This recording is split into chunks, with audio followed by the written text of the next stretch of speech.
The first 911 call came in at 2:14 p.m., frantic, breathless, and nearly incoherent. "There's a man. He's shooting. People are down. Please. Oh my God."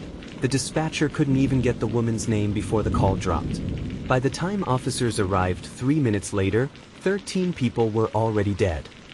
April 22nd began like any other spring Saturday in Caldwell, Ohio, a quiet, working-class town of just over 4,000 people tucked off Highway 78. It was warm, breezy, and peaceful. Inside the town's community center, the Spring Together Fair was in full swing. Volunteers handed out lemonade and cookies. Kids laughed as they lined up for face painting. In the main hall, retirees played bingo near the back while teens rehearsed for the afternoon talent show. Local parents chatted in folding chairs along the walls, trading stories about school and gas prices. For Caldwell, it was as close to perfect as a weekend could get. At 2:14 p.m., that calm was broken forever. According to surveillance footage and witness testimony, a man entered through the northeast emergency door, which had been propped open earlier that day to help with airflow. He wore a dark hoodie and cargo pants. His face was uncovered. He didn't say a word. Within seconds, he produced an AR-15 style rifle and opened fire near the concessions table. The first shot hit a 63-year-old grandmother serving bottled water. The second struck a teenage boy standing by the raffle booth. Then the firing became rapid, loud, violent, and terrifying. People screamed and scattered. A young girl was trampled trying to escape. Several attendees dove under tables. One man shielded his wife with his body. Another dragged his son into a side hallway, only to look back and see his neighbor lying motionless near the exit. By the time the shooter moved toward the center of the room, most people had either fled or were frozen behind overturned tables and vending carts. In just under 3 minutes, 13 people were dead. 17 more injured. The shooter never attempted to leave. He walked to the stage, sat down, and shot himself once in the chest. His name, confirmed hours later by the sheriff's department, was Ethan Marsh, a 29-year-old former security guard who had been living less than 2 miles from the community center in a rented trailer behind an auto repair shop. He had no criminal record, no active social media accounts, no friends or family anyone could immediately reach. The town of Caldwell had never experienced anything remotely like this. In fact, there hadn't been a homicide in nearly 7 years. It was the kind of place where church parking lots filled up faster than bars, and where people still waved to each other from across the street. That innocence was shattered in a matter of minutes. Police cordoned off the scene. Helicopters hovered overhead by 3 p.m. National media outlets began calling the mayor's office by sundown. Candlelight vigils were planned by nightfall. Outside the community center, families stood behind yellow police tape, some sobbing, others numb, waiting for the names. Among the victims were Lisa Gentry, 41, a mother of 2 and PTA vice president; Devin Moss, 17, a junior at Caldwell High School; Reverend Paul Atwell, 66, of St. John's Methodist Church; Maya Ellis, 23, a recent college graduate who'd returned to town just 2 months earlier. The shooter had no known connection to most of them, except Maya. A preliminary search of Ethan Marsh's apartment revealed notebooks, torn pages, and an old laptop. Inside his belongings, investigators found a letter addressed, "To whom it may concern," with Maya's name underlined 6 times. No threats, just one phrase, circled in red ink. This town ignored what it bred. The FBI's Behavioral Analysis Unit was called in within 12 hours. This wasn't random. It wasn't sudden. It was planned. But the why here, why those people, and what pushed Ethan Marsh to do it, would take days to piece together. And the answers, when they came, would lead investigators somewhere darker than Caldwell had ever imagined. It didn't take long for his name to make the rounds.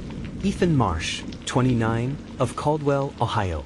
But aside from the headline, no one seemed to know who he really was. He hadn't grown up in town. He wasn't seen at the grocery store, didn't attend any local churches, and didn't work a job that anyone could trace.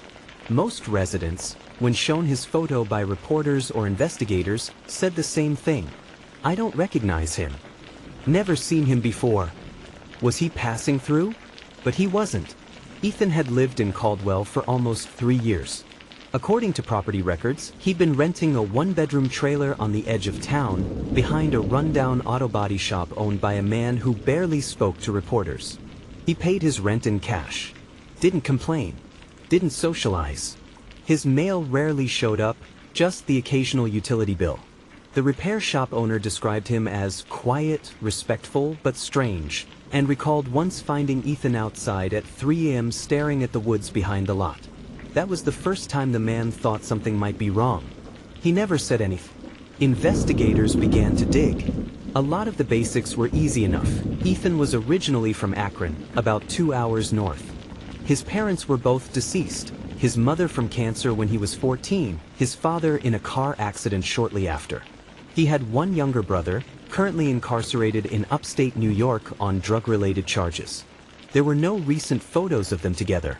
Ethan had dropped out of college his sophomore year and worked sporadic jobs across Ohio: mall security, warehouse stocking, night shifts at gas stations. None of his past employers described him as violent, but all used the same word: withdrawn. In high school, Ethan had been a good student, average grades, no disciplinary record. But his senior year, something changed. His guidance counselor at the time remembered it clearly. He came in one day, totally different. Darker clothes, quiet, never smiled again. It was like he disappeared inside himself. I thought maybe it was depression, but back then, there weren't many systems in place to follow up on that kind of thing. There were no psychiatric holds, no medical records that indicated mental illness. But his notebooks, found in the aftermath, told a different story. The FBI had taken custody of 3 handwritten journals recovered from a padlocked box in his trailer. Inside were entries spanning nearly 5 years. The tone shifted slowly, from lonely to bitter to obsessive. The language grew darker. Entries became disjointed, sometimes manic. Several pages mentioned cleansing, erasure, and resetting the rot. One name appeared more than any other: Maya Ellis. She was mentioned over 24 times, never with threats, but always with intensity. He wrote about watching her, studying her, trying to understand what they see in her. At first, investigators thought it might be romantic fixation or stalker behavior. But that theory broke down when Maya's parents revealed something unexpected. Maya and Ethan had gone to the same high school in Akron. She didn't remember him well, just that he was quiet, sat near the back, never spoke. But Ethan remembered her. In one journal entry from a year before the shooting, he wrote, "She escaped. She got out. But the rest stayed, and they let the decay grow." It was clear now, Maya wasn't the reason for the massacre. She was a symbol in Ethan's fractured narrative. To him, Caldwell represented everything that had failed him: the community that ignored him, the voices that told him he didn't matter, the system that never intervened. His manifesto was less a plan and more a spiral, pages and pages of jumbled thoughts about rot, control, and purifying pain. He referenced mass shooters from the past. He quoted online forums and conspiracy threads. He copied passages from obscure manifestos, some of which traced back to radical online communities buried deep in unmoderated message boards. The FBI's cyber unit found evidence that Ethan had been active in fringe forums promoting violent ideologies, some tied to domestic extremism, others to nihilistic philosophies that glorified destruction. He had used burner accounts, encrypted messaging apps, and VPNs to hide his presence. But the breadcrumbs were there. This wasn't just a tragedy, it was a warning missed in plain sight. Locals struggled to reconcile the portrait being painted. A man who walked among them for years, invisible until he wasn't. He wasn't from here, some insisted, but Caldwell had been his home. They just hadn't seen him. And now, 13 people were dead because of what they didn't see. The real horror wasn't just what Ethan Marsh did. It was how easy it had been for him to plan it, in silence. The first officer on scene was Patrolman Luis Romero, a 12-year veteran of the Caldwell Police Department. His shift had been quiet, routine traffic stops, and a call about a loose dog. When the call came through dispatch, **, active shooter, Community center, multiple victims? Asterisk asterisk, he was less than 2 miles away. What he saw when he arrived would stay with him for the rest of his life. There were people running out the doors, covered in blood, screaming. Older folks. One man had a little girl in his arms. She wasn't moving. That was the moment it became real. Romero entered the building alone, rifle drawn. He followed the trail of blood through the rec hall toward the central event space. Along the way, he passed at least 3 bodies. One man appeared to have been shielding his wife. Another lay slumped against a soda machine, as if he tried to crawl away. In the main hall, the scene was chaos, but eerily quiet. It was like walking into the aftermath of a tornado. Chairs overturned, food spilled, flyers everywhere, but silent. Not a sound, except people crying from behind tables. At the center of the stage, slumped against the wall, was Ethan Marsh, his weapon beside him, a gunshot wound to the chest. Paramedics would later confirm he died almost instantly. Emergency responders poured in behind Romero. EMTs, fire crews, and off-duty nurses who had attended the fair tried to stabilize the wounded. Children were led out with eyes closed. Volunteers wrapped jackets around survivors to shield them from the press waiting outside. But for too many, it was too late. 13 victims died on scene. Some were shot at close range. Others were caught while fleeing. 17 more were wounded, ranging from superficial injuries to critical gunshot trauma. Caldwell General, an 18-bed facility, was overwhelmed. Several victims had to be airlifted to trauma centers in Columbus and Cleveland. One EMT, Jenna Blake, recounted trying to resuscitate a 12-year-old boy with a bullet wound to the back. His mom was right there. She kept saying, "He was just getting a snow cone." Over and over. He was just getting a snow cone. That's all she could say. The media would focus on the casualty numbers, the weapon used, and Ethan Marsh's history. But for those inside the community center that day, what they remembered most was the sound. Not just the gunshots, but the silence between them, the screams, the stillness afterward. Survivor accounts. Linda Cray, 58, bingo volunteer. I dropped behind the table and just prayed. Could hear the shots. 1, 2, 3. Then a pause. Like he was walking. Then more shots. I just kept praying. Caden Fields, 14, talent show performer. We thought it was someone doing a skit. Until I saw Mr. Tolles fall. Then I ran. I don't even remember how I got outside. Just ran. Derek Martin, father of 2. We were waiting in line for cotton candy. When it started, I pushed my kids under the table and laid on top of them. I didn't know if I was going to die, but I just kept thinking, not them. Not my babies. Surveillance footage would later confirm that Ethan Marsh entered calmly, without rushing, and aimed with purpose. He bypassed large crowds in favor of specific targets. Ballistics showed he reloaded twice, efficiently and without panic. The Caldwell coroner's office confirmed most victims died instantly from shots to the chest or head. The medical examiner's report called it an act of calculated, controlled violence. In the days following the massacre, the community center became a memorial. Photos of the dead lined the fence outside. People brought candles, handwritten notes, flowers. A local woman set out folding chairs and invited mourners to sit, talk, or just breathe. Church leaders rotated through 24-hour grief sessions. The school district shut down for a week. A collective trauma had rippled across the town, and no one felt safe anymore. Even those who hadn't lost someone directly felt shattered. This was the place we went to feel connected, said one resident. To laugh, to celebrate, and now it's a grave. Behind the scenes, investigators were already building a digital map of Marsh's online behavior, journals, and past. The pieces were beginning to form a picture, not just of a shooter, but of a plan. And buried in that plan was something investigators hadn't anticipated, a connection they had missed, a detail hiding in plain sight, one that would turn the case on its head. In the hours following the Caldwell Community Center shooting, local law enforcement quickly turned the scene over to the FBI. With 13 dead and 17 wounded, the scale of the massacre demanded federal jurisdiction, and more resources than Caldwell PD could offer.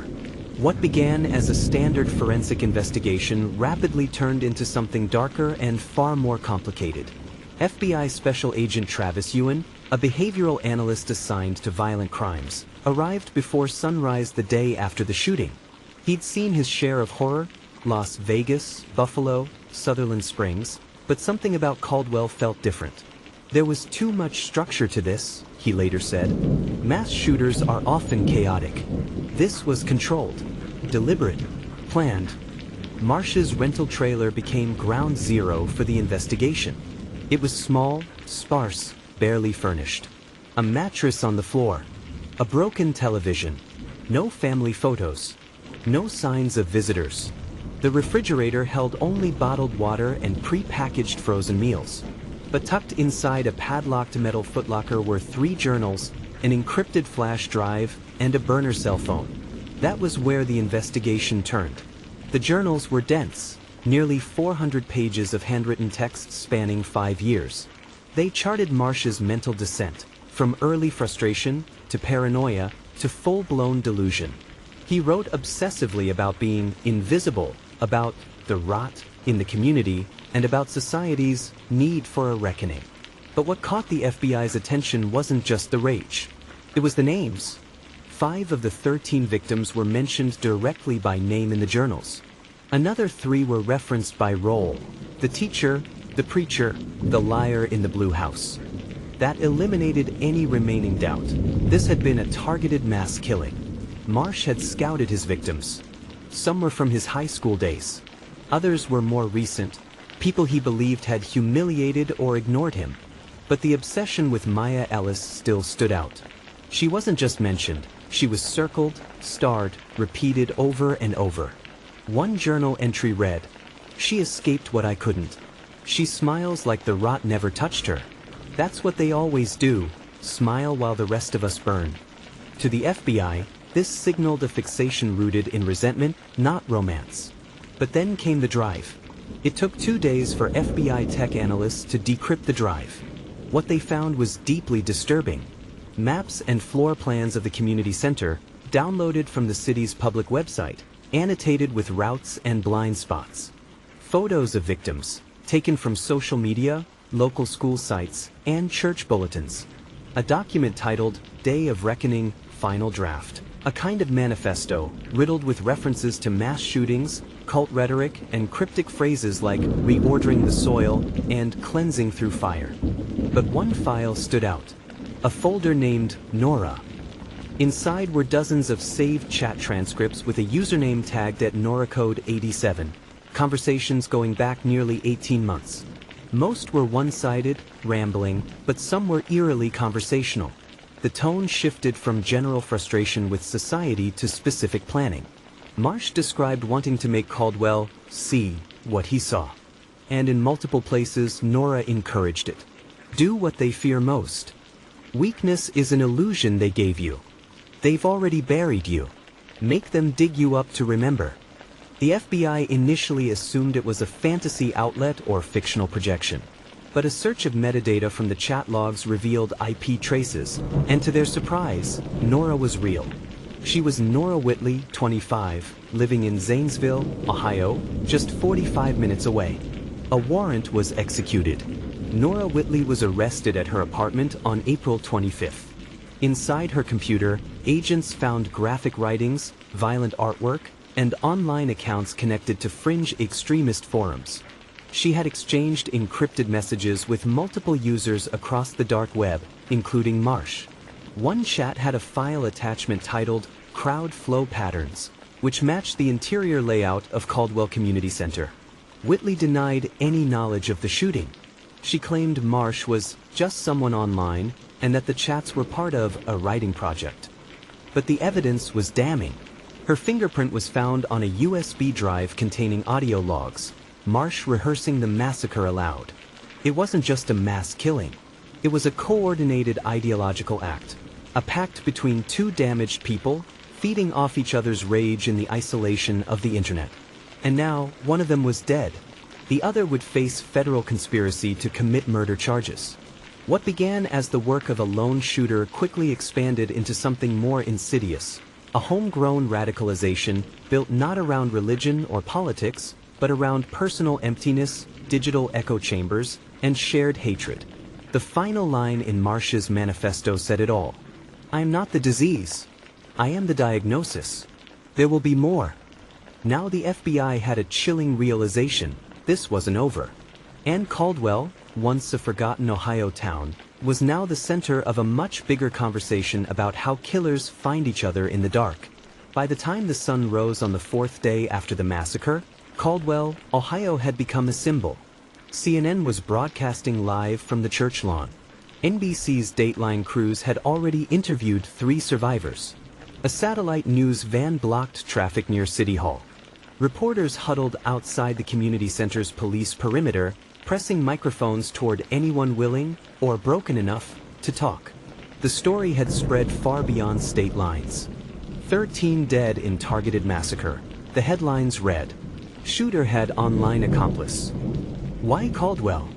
How did no one see this coming? For the first time in its long, quiet history, Caldwell was at the center of a national storm, and no one in town had asked for it. Every politician weighed in. The governor of Ohio gave a somber press conference, calling the act a preventable tragedy fueled by digital extremism and easy access to military-style weapons.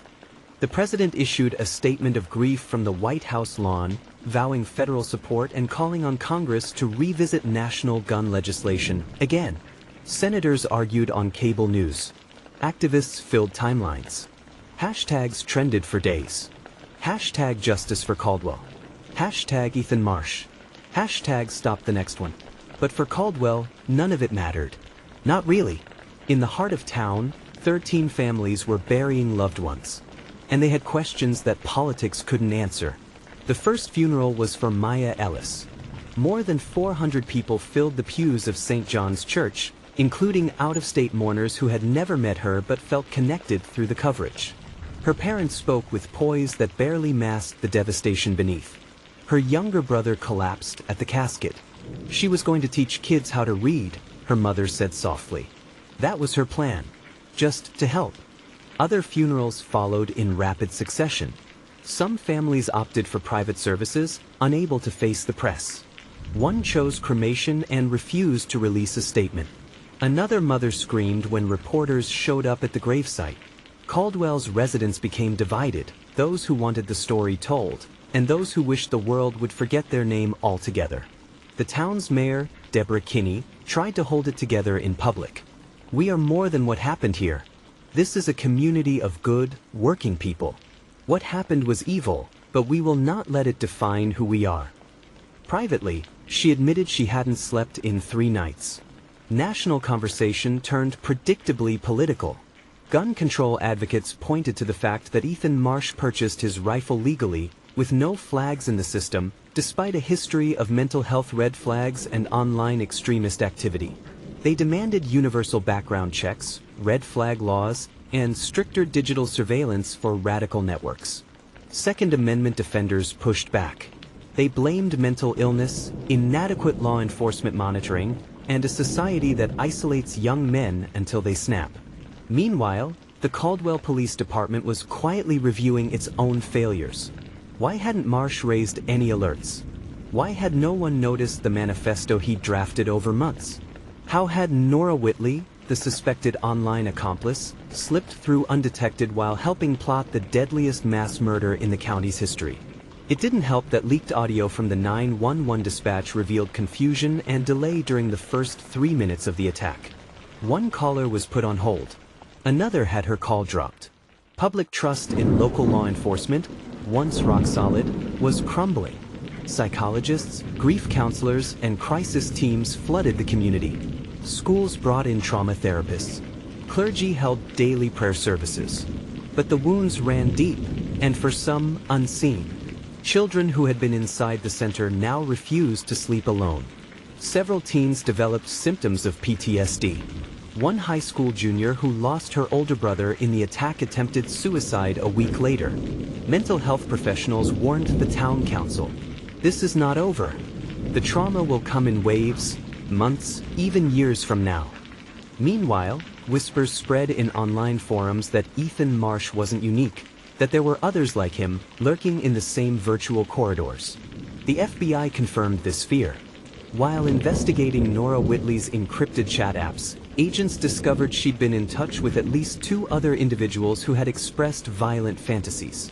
Both were now under federal surveillance. It was becoming clear, Caldwell was not an anomaly. It was a preview. The community center remained closed, still technically a crime scene. Chain link fencing circled the building. Bullet holes were plastered over, but the floor beneath the bingo tables remained stained despite professional cleaning efforts. City officials debated tearing it down altogether.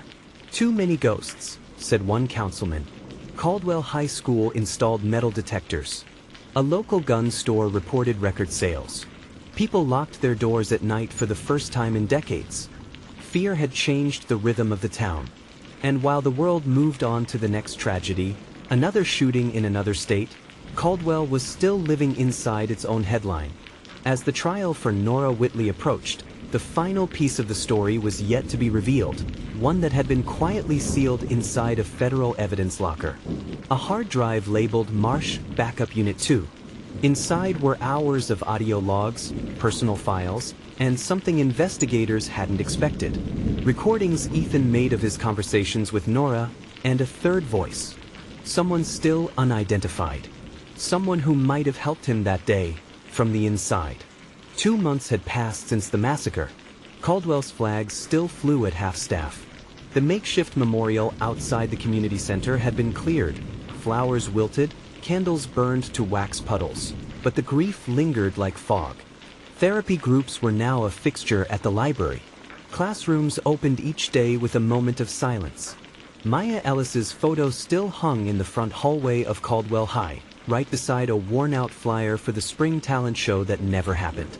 The trial of Nora Whitley was fast approaching. She faced 13 counts of conspiracy to commit murder, plus terroristic threats, incitement, and digital transmission of radicalized ideology. A new charge pushed under a growing federal bill aimed at online extremism. She had pled not guilty. Her defense team argued that her conversations with Ethan Marsh were fictional thought experiments, part of online escapism and artistic expression. They claimed there was no evidence she had known Marsh's real identity or plans. But the prosecution had something she didn't know about yet. It had been recovered from inside Ethan Marsh's trailer, tucked inside a hollowed-out speaker behind a false panel. Labeled Backup Unit 2, it contained audio logs, unsent drafts of letters, and encrypted voice memos dating back more than a year. Most were Ethan talking to himself, rehearsing the shooting, reading aloud from his manifesto, sometimes muttering Bible verses between gun specs and floor plan details. But one folder, buried 3 layers deep, stood out. It was titled, March 22 under this. Inside were 12 audio recordings. Some were brief, under 30 seconds. But others were long, detailed conversations. Not text, not journal entries. Actual voice recordings of Ethan speaking to someone else. At first, agents assumed they were logs of conversations with Nora. But something didn't fit. The woman's voice was different, lower, with a distinct southern Ohio drawl. They ran voice analysis. It wasn't her. And then came the second voice. A male. Nervous. Sometimes hesitant. Sometimes laughing. In one recording, dated just a month before the massacre, the voices could be clearly heard. Male voice. Are you sure about the community center? Isn't that a little too much? Ethan Marsh. It's never too much. Besides, you said you'd handle the hallway. Right. Male voice. Yeah, I will. The FBI was stunned. Ethan Marsh hadn't acted alone. There had been someone else, on site, part of the plan. Someone who hadn't pulled the trigger, but had helped make sure others couldn't escape. Someone who knew. They ran the voice through enhanced forensic audio systems, matching it against school records, 911 tapes, and witness interviews. And then they found him. His name was Caleb Downs, 19 years old. A part-time event staff volunteer. He'd been assigned to door security the day of the massacre. At the time, no one suspected him. He wasn't injured. He hadn't fired a weapon. He hadn't drawn attention. But he had been the one to unlock the northeast fire exit Marsh used to enter the building. Security footage, once thought to show an accidental oversight, was now viewed under a new light. Caleb had stepped outside for a smoke break, wedging the door with a small rubber stopper, just as Marsh had planned. When federal agents arrested Caleb at his parents' home, he didn't resist. He confessed within 2 hours. Caleb told investigators he had met Ethan Marsh through a private chat forum for alienated youth. Marsh had messaged him after noticing Caleb's posts about depression and being bullied. Over months, they'd bonded over isolation, anger, and nihilism. Marsh didn't just radicalize him. He groomed him emotionally and psychologically. He made me feel like I mattered, like I had purpose. According to Caleb, he didn't know the full plan until 2 weeks before the attack. Marsh promised a reset, told him that by helping he'd become part of something bigger than himself. Caleb claimed he never intended to hurt anyone, but he knew what was going to happen, and he helped it happen anyway. The public was furious. Another trial was now on the horizon, one for someone who could have stopped it all and didn't. Nora Whitley's defense team seized on the development, using Caleb's arrest to argue that he, not she, was the real co-conspirator. But the FBI had enough digital evidence tying Nora to months of encouragement, ideological fueling, and even the sharing of tactical PDFs and weapon diagrams. She was no bystander. She was a remote accomplice. The trials stretched across the next year. Nora Whitley was convicted on all counts and sentenced to life without parole. Caleb Downs, under a plea deal in exchange for full cooperation, received 45 years to life in federal prison. But closure didn't come with the convictions. The Caldwell Community Center was eventually torn down. In its place, a memorial garden was planted, 13 trees, one for each victim, encircling a stone bench with a single engraved phrase. "We remember not just the day, but the lives." The town changed in ways it never wanted to. Security protocols were added to every school and church. Mental health services expanded through emergency federal grants. A local nonprofit was founded by the victims' families, Caldwell Voices, dedicated to monitoring online radicalization and helping young people find real connection offline. But the scars ran deep. "We were quiet," said Mayor Kinney. "We were peaceful. But it only takes one shadow to darken everything. And we had 3. On the final page of Ethan Marsh's manifesto, the FBI found a quote scribbled in pencil. "Monsters don't hide under the bed. They sit next to you, smile at you, nod politely in the hallway." It was chilling, but more chilling was this truth. Ethan Marsh had been in Caldwell for 3 years, and no one had ever really seen him. 13 lives, one town shattered, and a truth we can't keep ignoring. Monsters don't always hide. Sometimes they blend in. What happened in Caldwell could happen anywhere. Like this video to honor the victims. Subscribe for more real, deeply investigated true crime stories. And turn on notifications so you never miss what the headlines leave out. Stay aware. Stay informed. Because silence won't save us.